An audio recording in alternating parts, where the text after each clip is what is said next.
Oi, gente, boa noite, tudo bem? Vocês podem só me dar o retorno do áudio, por favor? Hoje nós vamos dar início a mais um evangelho da Casa de Francisco, uma das atividades que continua em andamento, né? De forma online, por conta da pandemia. Obrigada, Elaine, pelo retorno. Então, a gente vai começar a falar aqui um pouquinho. Eu me chamo Yolanda. O capítulo escolhido hoje foi o capítulo 5, Bem-aventurados aflitos. Item 21, perda de pessoas amadas, mortes prematuras. Eu vou ler aqui um trechinho e a gente vai estudando aos poucos, tá? Item 21. Quando a morte ceifa nas nossas famílias, arrebatando sem restrições os mais moços antes dos mais velhos, costumais dizer: Deus não é justo, pois sacrifica um que está forte e tem grande futuro, e conserva os que já viveram longos anos, cheios de decepções, pois leva os que são úteis e deixa os que para nada mais servem, pois despedaça o coração de uma mãe, privando-a da inocente criatura, que era toda a sua alegria. Humanos, é nesse ponto que precisais elevar-vos acima do terra à terra da vida, para compreenderdes que o bem, muitas vezes, está onde julgais ver o mal. A sábia providência, onde pensais divisar a cega fatalidade dos destinos. Porque a vez de avaliar a justiça divina pela vossa, podeis supor que o Senhor dos mundos se aplique por mero capricho a vos infligir penas cruéis? Nada se faz sem um fim inteligente, e seja o que for, tudo tem uma razão de ser. Esse tema ele é bem, digamos assim, propício para o momento onde a gente vive uma pandemia e das quais muitas pessoas estão fazendo a passagem, né? Estão retornando à pátria espiritual, e não só pessoas mais velhas, mas pessoas mais jovens. Essa segunda onda da Covid-19, ela está atingindo muitos jovens, e aí muitos se perguntam por que pessoas tão novas estão sendo atingidas dessa forma, né? Enquanto outros retornam para suas casas. Mas, como bem diz aqui, a justiça divina, ela não age ao acaso. Ela tem seu direcionamento, ela tem seus motivos, ela tem seus porquês, né? Nossa visão ainda é muito curta, então nós não compreendemos. Isso é fácil de aceitação? Não, não é. Até mesmo para o espírita, que compreende toda essa situação da vida futura, da vida espiritual, né? Do além-túmulo, nós ainda somos muito apegados à matéria e não compreendemos muitas vezes os propósitos de Deus. Quando a gente retorna um pouquinho no capítulo 5, lá para o item 1, ele inicia assim: Bem-aventurados que choram, pois que serão consolados. Isso foi em Mateus 5. E a gente se pergunta: bem-aventurados que choram, por quê? E onde seremos consolados? Muitas provações nós temos que passar e precisamos ressignificar, né? Precisamos ter compreensão que aquilo que passamos tem algum aprendizado para quem fica e para quem vai. A compreensão desse aprendizado vem com a compreensão da vida espiritual e tudo aquilo que o Espiritismo que vem nos mostrar, né? Que há situações que vivenciamos por conta de vidas passadas. E aí nós acabamos resgatando em vidas, né, no decorrer das encarnações. E aí nosso corpo às vezes sofre, mas nosso espírito, na maioria das vezes, aprende e até se cura de certas situações vivenciadas anteriormente. eu venho indicar que quando a gente estuda o Evangelho, a gente precisa ter um pouquinho de vivência e de compreensão dos outros livros das obras fundamentais. Tem um que ele é bem instigante nas compreensões das vidas além, né, além túmulo, e dos depoimentos, que é o céu e o inferno. Eu lendo hoje mais cedo, tem um depoimento que fala que a senhorita Emma, ela era uma jovem moça que sofreu um acidente e veio a falecer, né?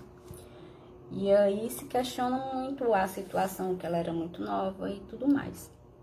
E aí uma das declarações dela, ela diz assim, ó: aqueles que sofrem na terra serão recompensados na outra vida. Deus é cheio de justiça e misericórdia para com aqueles que sofrem. Neste mundo concede uma felicidade tão pura, uma felicidade tão perfeita, que não se deveria temer nem os sofrimentos nem a morte.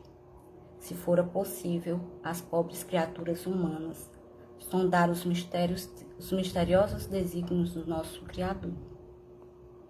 Mas a terra é um lugar de provas, frequentemente bem grandes, frequentemente semeadas de dores bem pungentes. Sede resignados. E aí ela continua. Foi uma situação vivenciada, e aqui do Céu e Inferno é na segunda parte do capítulo 2, que fala sobre os espíritos felizes. E ela vem dar esse depoimento, né, falando da situação dela, do sofrimento que ela passou depois do acidente e quanto que ela foi curada, que o espírito dela veio resgatar. Amanhã eu vi que está perguntando sobre resgate coletivo. Eu não tenho muita vivência sobre em pesquisa sobre resgate coletivo, então amanhã eu vou ficar te devendo essa resposta, tá bom? Mas a gente vai estudando e aos pouquinhos a gente vai, essas perguntas e as respostas vão aparecer no decorrer dos nossos estudos. Então, continuando aqui no item 21, mais na frente ele vem aqui falar. Olha como o Espiritismo ele é consolador para todos nós, né? Ele vem dizer aqui, ó: em vez de vos queixardes, regozijai-vos, quando praz a Deus retirar deste vale de misérias um de seus filhos. Não será egoístico desejardes que ele aí continuasse para sofrer convosco? Essa dor se concebe naquele que carece de fé, que vê na morte uma separação eterna. Aí ele vem chamar a atenção dos espíritas, né? Que é o que tem os estudos que falam tanto em vida além e muitas vezes não compreende. Nós não compreendemos. Vós espíritas, porém, sabeis que a alma vive melhor quando desembaraçada do seu invólucro corpóreo. Mãe, aí ele vem consolar as mães. Mães, sabei que vossos filhos bem amados estão perto de vós. Olha, gente, que consolo é isso, né? Sim, estão muito perto, seus corpos fluídicos vos envolvem, seus pensamentos vos protegem, a lembrança que deles guardais os transporta de alegria, mas também as vossas dores desatrasoadas os afligem, porque denotam falta de fé e esperança e exprimem uma revolta contra a vontade de Deus. Aqui ele vem consolar, nos falando sobre a aproximação de mães, né, e filhos, e aí vice-versa, de parentes, de amigos, e aí a gente estende, porque o amor ele não tem, ele não se faz só de família de sangue, né, são famílias espirituais. E aí a gente estende. Aqui ele deixa bem claro a palavra mães e filhos, porque acredito eu não sou mãe, mas eu acredito eu que seja uma das dores mais difíceis que as pessoas passam, né? A separação da mãe e do filho. Mas aí o Espiritismo ele vem consolar, informando, né? Esclarecendo que nós todos estamos próximos, apenas não vemos, apenas não temos a visão da matéria, né? No Livro dos Espíritos, ele nos dá, tem um capítulo que fala sobre perda de pessoas amadas, e acho que é no livro, na quarta parte, que ele vem nos dar um exemplo de pessoas, ele faz uma analogia, uma comparação, né? Se você tem um ente querido que está passando por um problema, mas para que ele se cure, ele precisa mudar de país, ele precisa mudar de estado, aonde você não vai ficar vendo, você não vai ficar o tempo todo pegando, o tempo todo, né, tendo contato, mas que você vai saber que lá nesse lugar ele está melhor. Não é melhor a sua consciência dessa separação, de que seu ente querido vai estar melhor nesse lugar. Não é uma clareza, não é um consolo, não é um entendimento melhor. E aí ele vem nos fazer refletir sobre essa situação, sobre essa separação, que ela é apenas momentânea, apenas por algum tempo. Todos nós fazemos essa passagem, todos nós já fizemos essa passagem, apenas não lembramos, né? Eu venho fazer também uma indicação de leitura, certo? O livro é Educação para a Morte, eu vou mostrar aqui para vocês. Educação para a Morte, do Herculano Pires. Eu vou ler um trechinho aqui do livro, certo? Do qual ele diz assim: a morte nos espera e surpreende a todos.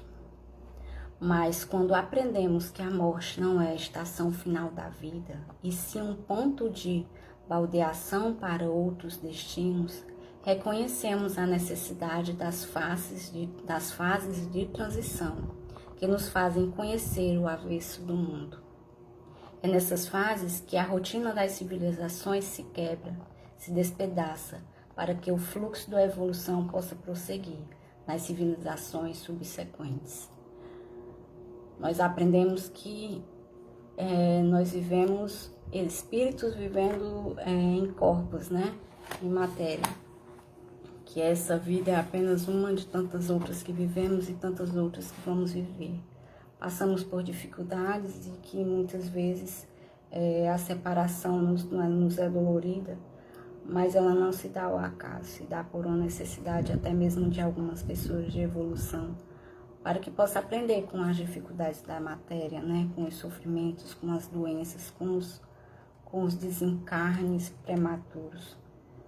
Os porquês, as explicações a gente só vai entender no futuro. Eu vou encerrar aqui o evangelho de hoje. Venho agradecer a participação de vocês. Tenhamos fé na vida, né? Tenhamos fé em Deus, que, como bem nos ensinou Chico Xavier, tudo passa, né? Então essa fase vai passar, essa fase de dor, de aflição, de sofrimento que muitos estão passando, vai passar. Precisamos até um pouquinho de paciência e que possamos aprender com tudo isso, né, gente? A sermos mais irmãos, sermos mais amigos, sermos mais companheiros. E é assim, essa mensagem que eu queria passar, espero ter contribuído um pouquinho com o evangelho dessa noite. Queria agradecer, obrigada, gente, boa noite.